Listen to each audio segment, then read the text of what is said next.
At midnight, I stumbled upon a message on my boyfriend's phone. James, do you want a son? He replied with a single word, yes. Then the other person sent a pregnancy test result. It's been 12 years since we fell in love. James was both gentle and attentive, the model husband in the eyes of all our friends. I wished I could shout to the world how wonderful he was. But a man like that, so gentle and caring, was just devoted to me. He was ambiguous with another woman. He might even have a child. The night before our wedding anniversary, I received a friend request from someone. Your husband has someone new. My eyes instinctively darted to James, busy in the kitchen. I accepted the request. Who are you? The person immediately sent me a pregnancy test result. It stated she was 6 weeks pregnant. I'm pregnant, and it's your husband's child. Before I could react, she sent another photo. It looked like the maternity ward of a hospital. James stood at an angle to the camera, smiling as he spoke to someone. Sunlight illuminated his sharp nose, as gentle as the honey that once captivated me. Last Saturday, he told you he was on a business trip to the engine, but he was actually at a prenatal checkup with me. Oh, and by the way, she added, HES always with me on the nights he claims to be on business. I stared blankly at the phone screen, feeling like I'd lost the ability to read.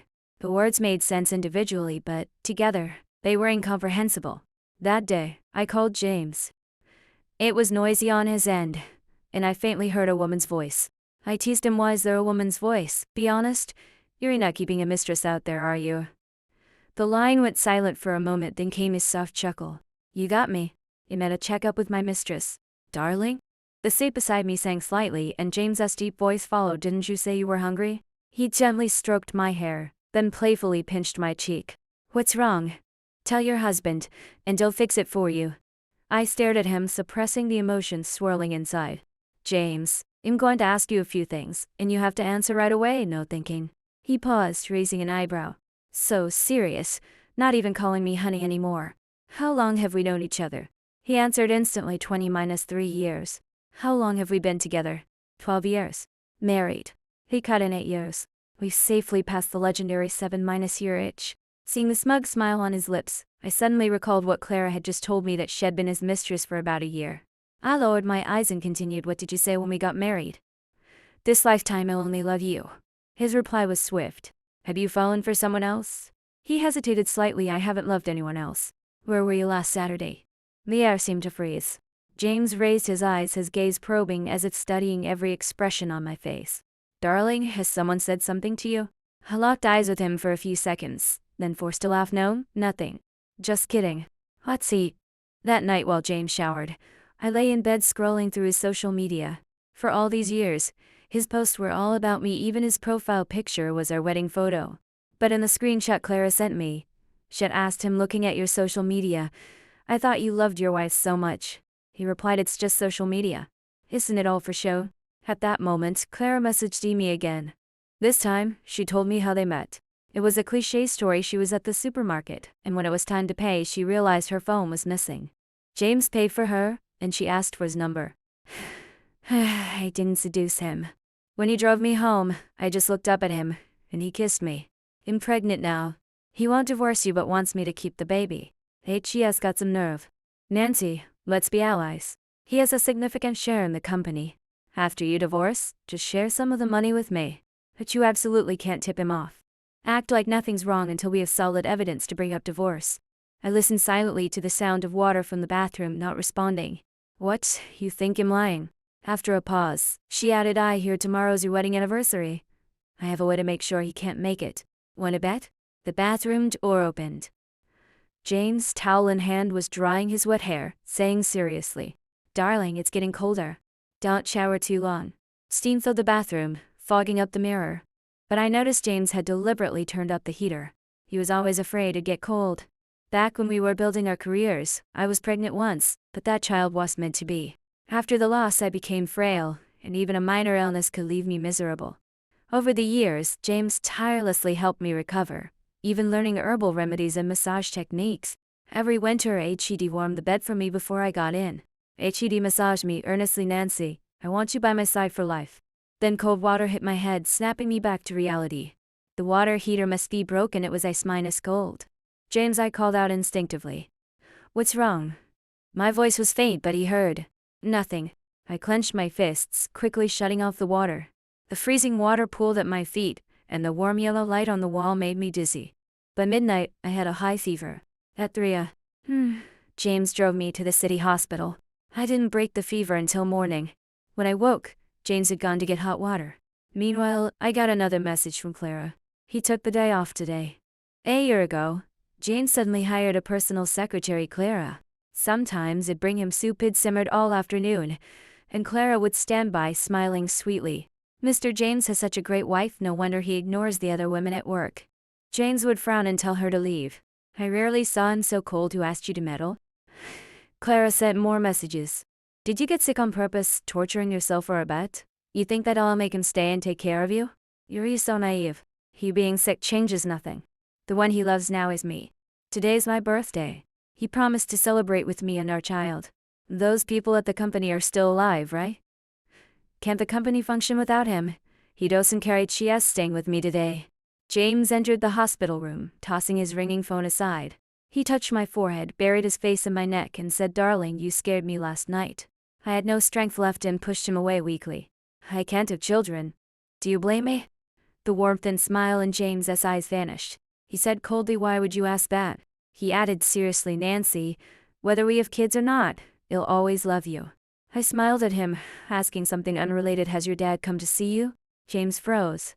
Truth is, he was always a Wilson. James had a tough childhood. His father died early and his mother, jobless, was addicted to gambling and drinking, often abusive. His younger sister had lupus from a young age. The family survived on the funeral money from his father's death. 5 years ago, James's biological father suddenly showed up. That's when we learned life was more twisted than a soap opera. Out of selfishness, James's foster mother had swapped her own son with the son of a wealthy family born in the same hospital. The night he learned the truth, James lay on my lap, covering his face. Growing up, she always looked at me coldly. Sometimes when she was drunk, she'd give the only piece of candy to my sister. "Nancy, you're the only one who's ever been truly kind to me." James's biological father was a renowned tycoon. The first thing he did after reclaiming James was demand we divorce. The reason? I couldn't bear children. She can't even give you a child. My wife died early, and I've poured everything into the business. The Wilson family will be yours, but what use is a barren woman like her? Of course, James refused. For me, he even cut ties with his biological father. A year ago, the company suddenly faced a capital crisis, nearly going bankrupt. Soon after, the issue was mysteriously resolved. After that, I found a message on his phone. "You don't have to divorce, but I want a grandson." James went to see Clara. He said he was going downstairs to buy me once a 10-minute trip, but 3 hours later he still was back. I remembered calling him back before he left, saying betrayal in any form is still betrayal. He turned, his face pale, his smile tinged with sorrow. I added, "Today's our anniversary. I don't want ones. Can you stay?" James smiled, "Darling, I'll be back soon." Soon. How soon? Maybe 10 minutes. Maybe 3 hours. In those 3 hours, Clara kept showing me what they were doing together. She recorded the entire thing. It was evidence and a knife to my heart. "Clara, when will you divorce her? Are you going to let our son be illegitimate?" "James, our child won't be illegitimate." Clara, choking up James, "Do you love me?" Yes, no hesitation. Clara's tears fell. "You said it was just a transaction, that it leave after the baby was born. Then you said you loved me, begged me not to go." The sound of clothes rustling came through. James was probably holding her or comforting her softly. "Feelings are something I can't control." Then do you still love her? James was silent for a long time. "She's been with me all these years, through so much. I have a responsibility to her." Responsibility. Just responsibility. The recording ended there. They bought a cake but didn't have a lighter. The hotel front desk was answering, so James went down to get one. I was surprised. Because of my health, James never smoked, so he wouldn't carry a lighter. My phone buzzed to bazoo. Clara sent me the hotel address and room number. I brought my best friend Sarah, and followed the address to the hotel. Through the sparse trees and dim lights, I saw James and Clara standing at the hotel entrance. They seemed to be arguing. Clara hailed a taxi to leave. James took off his jacket, draped it over her, whispered something in her ear, and coaxed her into a smile. A little girl selling flowers approached with roses. I stood nearby, close enough to hear her say, "Sir, buy a flower for your wife." Clara patted him, not his wife. James paid, handed the flower to Clara, and said something. From his lip movements, I saw him say, "You are." I raised my phone and took a picture. Clara went upstairs. James was on the phone. It was my call. Darling, I'm caught up with some work. He'll be back in half an hour. I said let's divorce. His soothing voice came through. Don't be mad. On my way back, I'll stop by the bakery and get your favorite cheesecake. I looked up at the crescent moon above, saying calmly, James, turn around. And standing behind you. James turned. He froze for a few seconds, then walked over. Why are you dressed so lightly? He reached to take off his jacket but stopped mid-minus air, his face stiffening. As if he just remembered he'd given his jacket to Clara. I looked at him. James, you only have one jacket. If you give it to someone else, there's none left for me. Not just the jacket, his heart too is only one. James was silent. The dim streetel twilight cast shadows on his nose and brows. He said calmly, you know everything, don't you? I know you've been with Clara for a year. I know she's pregnant. Looking at his familiar face, my heart take congratulations, you're finally going to be a father. That year, when I was pregnant, James was overjoyed. He leaned close, his tone easing but his eyes bright. This little guy. Why's he so rowdy? After we lost the baby, he seemed unbothered, but I caught him staring at the toys he'd bought, tears streaming down his face. I always knew he loved children. James, we signed a prenup. You betrayed me, so you'll leave with nothing. The specifics will be handled by my lawyer tomorrow. The company shares the house, the car. I won't give you a dime. James looked at me calmly, an unreadable emotion in his eyes. Nancy, you say I betrayed you. Do you have proof? Even if you recorded earlier, I was just putting a jacket on a colleague. I can call Clara down here for a 3-way confrontation. There's nothing between us. He smiled, saying calmly, Nancy, without enough evidence, I could sue you for defamation in court. Before I could respond, Sarah cowled and hold back. Do you hear how despicable you sound? A man and a woman alone in a hotel room, is that not evidence? The evidence. Clara appeared suddenly, or perhaps she had been watching from the sidelines. I've recorded our conversations over the past few days and saved screenshots of our chat history. Even in court I can testify. After a moment of surprise, James regained his composure, staring at Clara. Why? 2 seconds later, as if realizing something, his eyes grew complex. Is it because I wouldn't give you a title? Yes, Clara was blunt. I'm just an ordinary woman. I want a normal family. You won't divorce, can't give me what I want, so don't blame me for siding with your wife. I stepped beside Clara, standing shoulder to shoulder. James, greed doesn't end well. James looked at us coldly, then at me, his eyes holding some unspoken emotion, but he said nothing.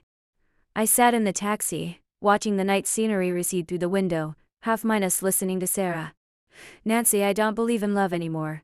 That was James, the James famous for loving and spoiling his wife. When you miscarried and nearly died, I saw him write a will, like a madman, saying he would let you go alone. He loved you like that and still cheated. Are there any good men left? But Clara played him good. Serves that jerk right. In the rearview mirror, James hadn't left. He stood there, back straight, lonelier than the night itself. Everything after went smoothly.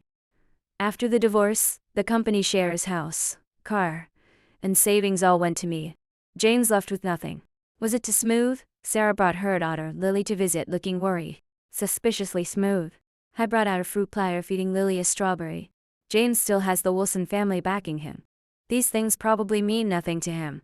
Now that you mention it, I forgot H.E.S. the Wilson heir. After divorcing you, he'll probably reconcile with his dad, right? I ruffled Lily's hair. Maybe. Hold me.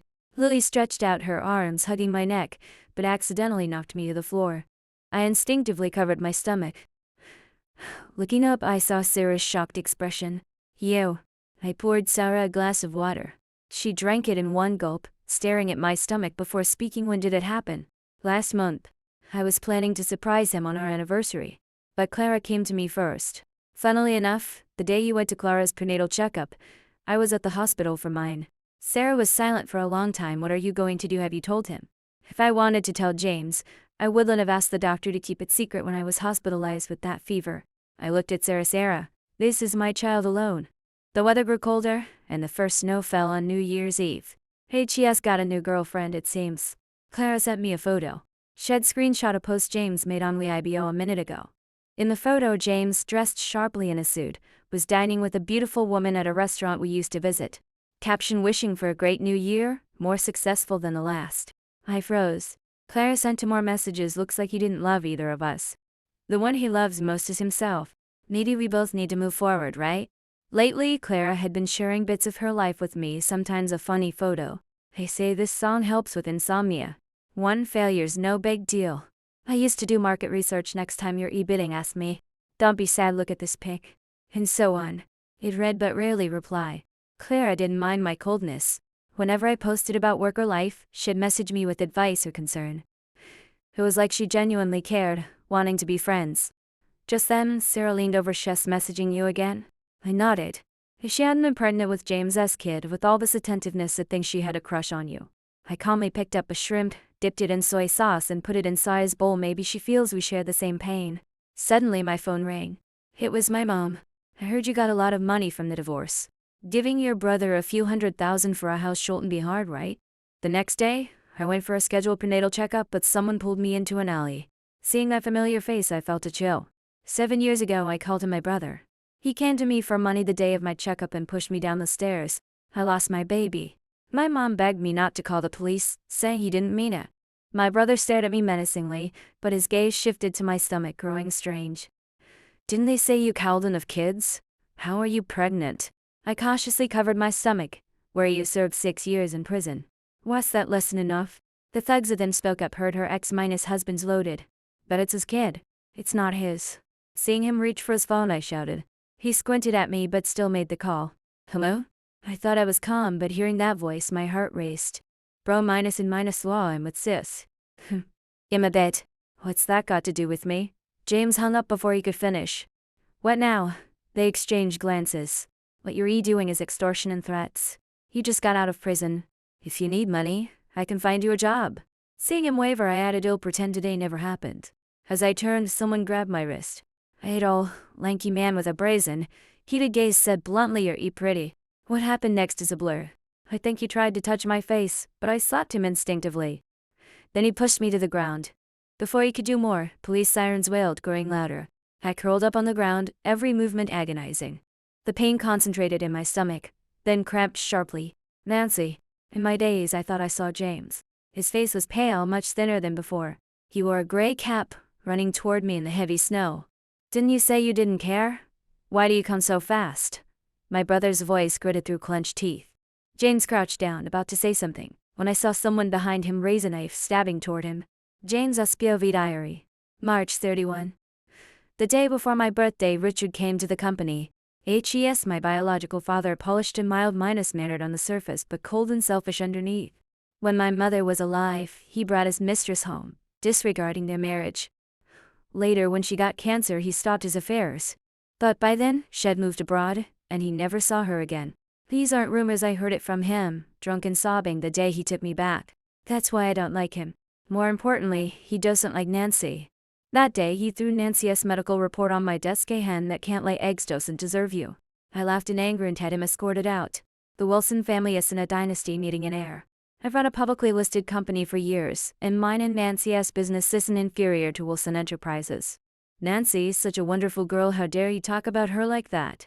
I was about to have my secretary kick him out as usual, but Richard spoke. "Sophia's pregnant." "It's a boy." I froze. Sophie was his latest mistress, 3 years younger than me. I looked into his eyes, suddenly understanding why he was here. He rested his hands on the chair, exuding control. "James, you need to understand, if I want Wilson Enterprises won't have just you as an heir." "Sure, I get it. You're an idiot." Richard was furious. "I'm asking you one last time. You really won't divorce her?"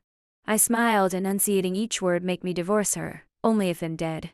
Richard stormed off, but halfway out he paused, hesitating. "Your mother had liver cancer. Since there's a high chance of genetic inheritance after she passed, I tested Michael. That's when I learned he was our son. When you have time, get checked at the hospital." April 1. I was born on April Fool's Day. 20-9 years ago, fate played a trick on me. My foster mother, wanting a better life for her son, swapped our identities. For 20-9 years I struggled, but thankfully I had Nancy by my side. I was taking Nancy for a checkup, but remembering Richard's words, I got tested too. Staring at the words in the medical report, I wished today was all a lie. Liver cancer. Liver cancer. The mother I never met, I inherited her disease. "James?" Nancy's voice snapped me out of it.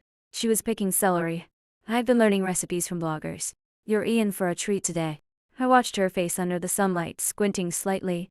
I told him look away. I head to her from behind. "You'll love anything you cook." People at the market stared, some chuckling. "James," she whispered, ears red, "people are looking." "I don't care." I buried my face in her shoulder. Tears falling from my closed eyes, let them look. What should I do? What about my Nancy? April 15. I've thought about telling her. N-stage liver cancer. The doctor says I have 6 to 12 months. In that time, we could travel, go to concerts, try extreme sports to do everything she wants, right? I was ready to tell her. But then I saw her crying in the living room. I panicked, rushing over, only to find she was watching a tragic romance drama. So sad. The leads are siblings, and the heroine's mom forces them apart. After twists and turns, they reunite, but her sister gets cancer. Nancy's eyes were red. Pitiful as she cried, I can't bear seeing lovers torn apart. My heart ached. I wiped her tears, casually asking if I had cancer. What would you do? I'd die with you. She stared at the screen, her own resolute. My heart skipped. I pulled her into my arms. Her fingers were cold, chilling my chest. Why are your hands so cold? I just ate, I scream. I got mad, didn't I tell you not to? You're on your period, and your health is fragile. What if you fail like last time? But I have you, she said nonchalantly, pressing her hands against me. This will warm them up. Much later, as she dozed in my arms, I stroked her hair and whispered, if I can't be with you anymore. No way. May too. Sometimes, her resolute "to die with you" haunts me. I don't dare take that risk. Even a 1% chance I can't. I want her to be healthy, happy her whole life. To cherish and love this life. Even without me, it's okay. She can hate me, resent me. Forgetting me is fine too. Clara, my secretary, needed money urgently for her mother's illness. Besides her salary, I promised her $200,000 extra. She agreed to act in my play. Have you ever thought if she learns the truth one day, it'll hurt her more? I was silent, then smiled. By then, she'll have found someone great, or she'll be old, not so shaken by it. She might even calmly say he was such a fool, doing things he thought were touching. October 20. Today we divorced. Clara, as I asked, allied with Nancy to leave me with nothing. I bowed my head, writing my name stroke by stroke, pressing so hard the pen to the paper. As I wrote the final stroke, I heard Nancy's voice, James. My hand trembled, but I didn't look up. When we registered our marriage, we were to pour for a wedding. I glanced at a wedding dress and your eyes turned red. You spent nearly a month's salary on a veil for me, promising a grand ceremony later. As life got better, you kept every promise you made. When the Wilson family took you back, the gap between us grew. Many said I wasn't worthy, that I was holding you back. You told them you couldn't leave me behind. If I walked slowly, you'd carry me. Tears fell, blurring my vision. I lowered my head, clenching my fists. James, you broke your promise. November 2. Clara gave me her WeChat account. I called it resistant, checked Nancy's profile. She seems to be doing well, posting more than before. She used to find it bothersome, only posting on holidays or when we dined out. No idea why, and sleepless again. I scoured the internet picking out remedies and sent her a song for insomnia. Bidding failed, so sad. I've been constantly comforting her, sharing funny pictures. But she doesn't reply. My little turtle can't open its eyes. What's wrong? That turtle named Plate has been with us for nearly 8 years. I always took care of it. I messaged her instantly, it might have an eye infection. You can feed it some chicken liver, disinfect the tank, and soak it in 10% saline for 30 minutes. She replied, have you raised turtles before? I didn't expect her to respond. I coughed excitedly, then coughed harder, spitting blood. Wiping my mouth, I replied, yeah, for years. Does it have a name? I said offhand. Stamp. She didn't reply again. November 15. The pain comes constantly. Every night it's like a hand choking me, stealing my breath. My stomach burns as if stabbed with a red-hot knife, twisting in agony. My consciousness blurs, like I'm back in that old mud house, beaten by my drunken foster mother, her blows harder the more I screamed. Back then, Nancy always stood in front of me, so frail yet refusing to move. I opened my eyes. No Nancy. November 17. Pain. November 20. I'm hospitalized. November 30. In a cartoon Nancy loved, there was a dashing demon. She was glued to it, forgetting to eat or sleep. Jealous, I pinned her to the couch, knelt on one knee and kissed her. She tilted her head, accepting my kiss, her hands gently stroking my neck like petting a puppy, even bald. My husband would look better than him. Now, I looked in the mirror. After chemo, I shaved my head. I'd planned to bump into her if I missed her too much. Not anymore. Not that I'm not handsome, pale, lifeless. I don't look alive. I'm afraid it'd scare her. May 12th. Today's Nancy's birthday. I snuck out of the hospital, wearing a cap and mask, and went to a pet store to pick a puppy with big round eyes, adorable. Nancy loves animals, especially dogs, but I'm allergic to their fur, so we never got one. Maybe I'm numb to pain now. I petted the puppy, and though red welts appeared on my wrist, I felt nothing. I left the puppy at her door, rang the bell, and hid. Footsteps approached. I held my breath. It had been so long since I saw Nancy. She saw the puppy and beamed, but then touched her stomach with disappointment. Her stomach. She was on the phone with Sarah. Yeah. No idea who abandoned this pup. Keep it at your place for now until I give birth. I stared blankly at her slightly rounded belly. For months maybe. My mind exploded. All these years, I couldn't imagine Nancy pregnant again. Tears fell. I covered my mouth, suppressing a violent cough. When the overwhelming joy faded, endless helplessness and worry followed. Why now? December 6th. When the doctor took my temperature, he said my spirits were much better, asking what happened. I laughed. I think I'm about to be a dad. He smiled, packing his tools. Congrats. December 7. Thinking of the baby. I suddenly worried, could it be hereditary? The doctor said my mother had hepatitis B, which led to liver cancer, passed down from her. Since Nancy doesn't have it, our child should be healthy. I'm finally somewhat at ease. December 16. I told the doctor I want to do what I love in my final days. He called and stopped me, reluctantly respecting my wish. I moved to the building next to Nancy's. She seems to have moved on. There's no sadness or pain on her face anymore. She looks serene. She greets acquaintances warmly, buys flowers when she sees pretty ones. She's loving life. I don't know why, but though I used to be calm and restrained, since falling ill, I always want to cry. December 30. Nancy hired a helper to care for her, taking her for evening walks. Today, for some reason, she was alone. She looked tired and sat on a bench to rest.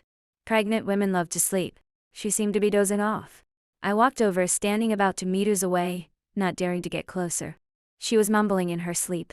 I called at help, breaking that 2-meter distance. This time I heard clearly. James. I wanted to cry again. December 31. Nancy hasn't forgotten me. Emotion kept me up all night, but reason told me I had to do it. It's New Year's Eve.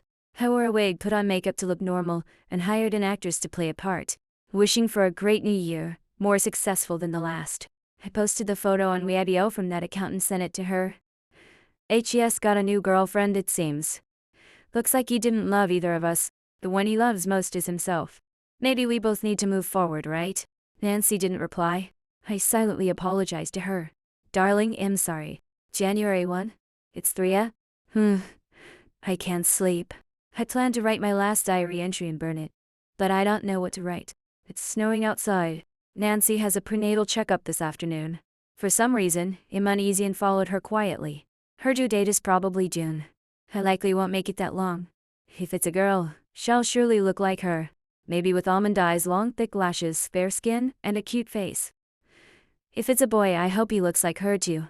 Either way, don't look like me, so she won't see me in him and remember. Forget it. Boy or girl. As long as they're safe and healthy. The white glare hit my eyes along with the sharp smell of disinfectant.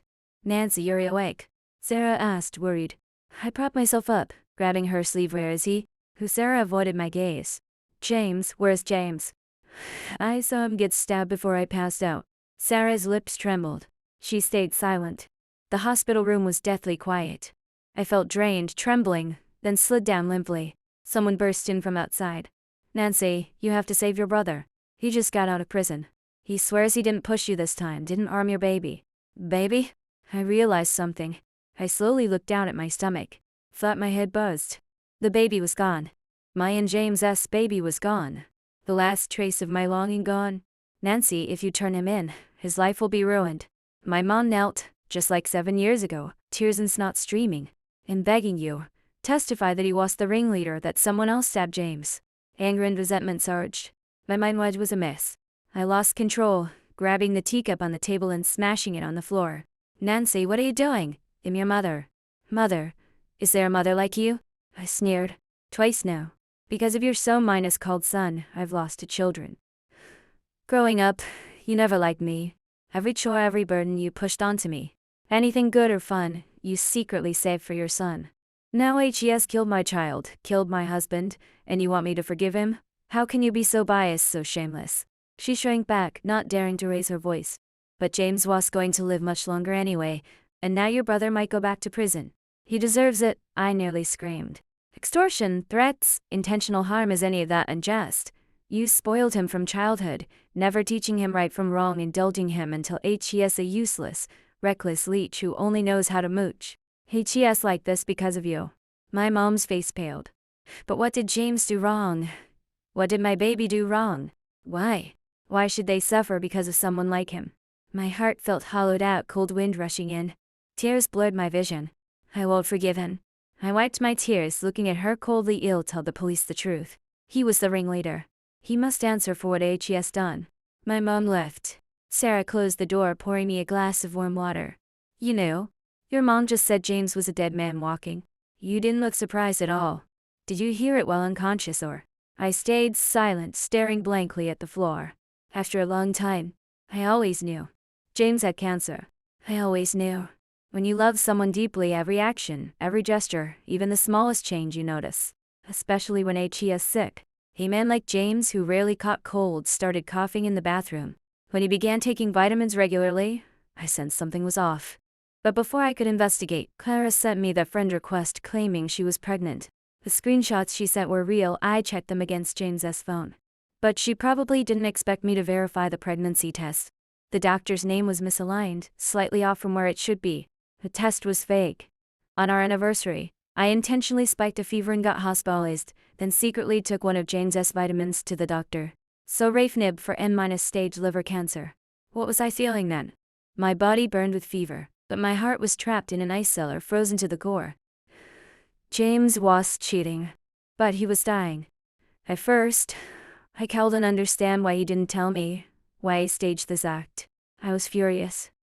So, when I caught him in my anger, I blurted out divorce. But I didn't really want it. That night as James moved out, I lay on the couch listening to the clock ticks, watching him pack his things. Pregnancy made me tired, and I fell asleep unknowingly. In a haze, I felt someone lift me, placing me on the soft bed. I was awake but kept my eyes closed. Something wet touched my cheek. I heard his choked voice without me. You have to live well. Live well. I suddenly understood why he did it. My heart felt crushed, aching. I asked myself if he were gone, would I recklessly follow him? The answer was yes. But he wanted me to live well. Later I put myself in his shoes and realized helplessly, it'd probably do the same. It turns out, love's propositions rarely have answers. To ease his mind, we divorced. After, Clara gave him her WeChat account. It was hard to tell it was too attentive to be her. I was one for social media, but to give him chances to message me. I posted daily, even things I found odd. Resisting the urge to talk to him, I feared to slip and write his name. But I couldn't help teasing him. I asked, what's your turtle's name? He might not know he has this habit. In high school, he copied game minus Lesa Kesla over 300 times for me, so now he likes names starting with that sound. He replied casually, Stamp. Later, he gave me a puppy for my birthday. It's goofy but adorable, just like him. I named it Stamp. That day he probably learned it I was pregnant. After he left, I went to his hiding spot and saw air stains on the ground, still wet. I stood there dazed for a long time. HES been crying more lately. Then he moved to the building next to mine. I'd have the helper take me for walks, hoping to see him more. Even a glimpse would do. New Year's Eve was approaching. Last year, we went to Disney for fireworks. He held my hand tightly, tucking it into his coat to warm it, whispering, Darling, next year, I want you to watch fireworks from home. Lost in thought, I heard a boom. I looked out the window instinctively. Fireworks exploded in the snowy night, lighting up the sky. I calmed down. I thought HES never broken a promise to me. He said HED be with me for life, maybe this is no exception. Then I saw the Weibo screenshot he sent. Wishing for a great new year, more successful than the last. HED staged another act. This time, I didn't have time to get mad. His appearance broke my heart. Makeup cowled and hide his pallor. The wig didn't suit him. Same figure but so much thinner. Foolish idiot. I scolded him, wiping tears that kept falling. I missed him so much. Truly, so much. Epilogue. My brother was sentenced to 15 years in prison. His life is over. My mom came a few times, but I had security stop her. I don't want to see her again. Sarah later told me that, though the doctor said James was critical that day, his father came and transferred him to another hospital. No one knows if James is alive or dead. Outside, light rain fell, seeping through the slightly open window. I lay in bed, and James appeared in my dream. In it, he wore a youthful uniform, playing basketball under the scorching noon sun. He turned and smiled at me. Waking up, I checked the clock. April 1, April Fool's Day, James's birthday. My phone buzzed with a message from an unknown number. Come to the beach. Someone wants to see you one last time. My gut told me this was a prank. Stamp, as if sensing something, nuzzled my leg. HES grown so big, sometimes too heavy for me to carry when HES playful. I leashed him be good. Mommy's taking you to see Daddy. At the beach, the sun was just rising, waves lapping gently at the shore. Seeing that familiar, frail figure on a bench, I stopped, feeling an overwhelming closeness. Stamp ran forward excitedly, barking. He seemed to sense it and turned. Our eyes met. James opened his arms, smiling, darling. That image overlapped with the vibrant, gentle young man in my dream. Tears streamed down my face. James is allergic to dog fur. I started to lead Stamp to a bench farther away, but James shook his head. It's fine. Stamp was good, not rubbing against him, just wagging his tail. We sat on the bench, the air suddenly still. His name's Stamp, I said. Hey, she has been with me these past months. Great name. James tilted his head. Who picked it? I sighed, wiping tears. An idiot. James raised an eyebrow. I looked at his bloodless cheeks. It thought of so much to say on the way, but now I could only ask, does it hurt? The stabbing, did it hurt? The chemo, did it hurt? James just looked at me, suddenly pouting a grieved lie. It hurts. I swallowed my pain. Eyes read, I'm sorry. I cowed and protect our baby. It's not your fault. His eyes reddened too. Pulling me into his arms, I failed to protect you. He was so thin it hurt, but I buried myself in his chest, breathing in the faint disinfectant smell. James, I miss you so much. Me too. His voice was hoarse. Clara and I were fake. That Weibo post was fake. The only one I love is you. I murmured, okay? Darling, do I look ugly now? I stroked his face, tears falling. Very handsome. Darling, why do you cry so much now? No way, you're a crybaby. I counted his cold fingers. Count how many times you've cried secretly. You cried when you moved out, when you signed the divorce papers, when you learned that I was pregnant. And in high school, when the teacher suspected we were dating and wanted to separate us. You seriously told him we wouldn't let it affect our studies. Promised to help me with math, but he still said no. Your eyes were red then. And at graduation, when I sang an English song to confess to you, your eyes were red too. I recalled each moment, feeling James slowly rest his head on my shoulder. His fingers stiffened as if my heart was being torn apart, bleeding. You're the crybaby. I sobbed. It's you. Darling, don't cry. I'm not crying.